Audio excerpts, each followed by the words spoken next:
पुष्टि मार्ग संप्रदाय के मंदिर ठाकुर द्वारकाधीश के विधि एवं मीडिया प्रभारी राकेश तिवारी एडवोकेट ने बताया कि अंदर के सभी कार्यक्रमों का निर्धारण मंदिर के गोस्वामी श्री श्री 108 डॉक्टर बागेश कुमार जी महाराज तृतीय पीठ कांकरौली नरेश जी द्वारा निर्धारित किया जाता है।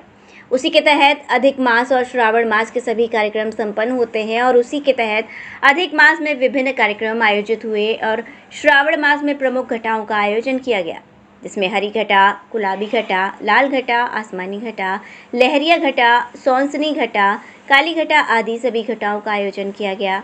इसी के तहत आज सायंकाल 6:30 बजे सफ़ेद घटा का आयोजन किया गया। घटाओं से तात्पर्य बालक को बाहर के मौसम की अनुभूति कराना, क्योंकि पुष्टि मार्ग संप्रदाय में ठाकुर जी जो सेवा का स्वरूप है वह बाल स्वरूप है और बालक को किस प्रकार से बाहर के मौसम की अनुभूति कराई जाती है उसी को घटा कहते हैं। आज मौसम एकदम सफ़ेद है और श्रावण मास पूर्ण हुआ है, इसलिए सफ़ेद घटा का आयोजन किया गया है। आज पूरे मंदिर प्रांगण को सफ़ेद कपड़े से सजाया गया और ठाकुर जी को झूले में विराजमान कर सफ़ेद घटा का आयोजन किया गया और इसी के साथ ही श्रावण मास के सभी कार्यक्रम संपन्न हुए। देखिए, आज ठाकुर मंदिर द्वारकाधीश में सफ़ेद घटा का आयोजन हुआ। पुष्टि मार्ग संप्रदाय में श्रावण मास में विभिन्न घटाओं के कार्यक्रम होते हैं और इस बार सौभाग्य की बात ये थी कि इस बार अधिक मास भी पड़ा, तो एक मास अधिक का और एक मास श्रावण मास का, इस प्रकार विभिन्न मनोरथों के माध्यम से ठाकुर जी के लाल लड़ाए गए।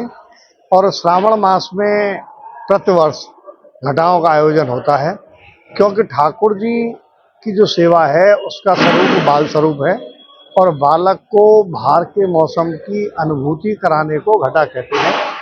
श्रावण मास में सर्वप्रथम हरी घटा का आयोजन हुआ, हरी के बाद सोसनी घटा का आयोजन हुआ, सोसनी के बाद आसमानी घटा का आयोजन हुआ, आसमानी घटा के बाद हरी घटा का आयोजन हुआ, लाल घटा का हुआ, गुलाबी घटा, श्याम घटा और लहरिया घटा।